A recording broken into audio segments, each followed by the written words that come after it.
Hello everyone, in this video I will show you how can you buy gold on Revolut app.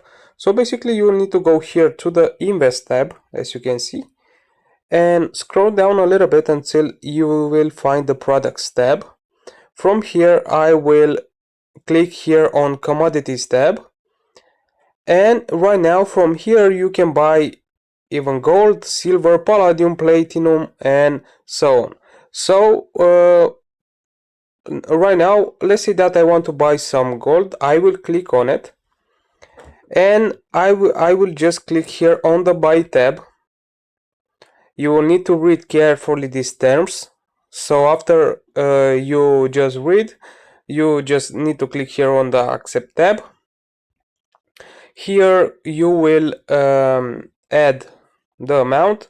So for the moment I have 0.31 available, 0.31 USD available. I will add it, and after that you will need just to click on review and you are done. Well, I hope that this video will help you guys, and we will see in the next videos.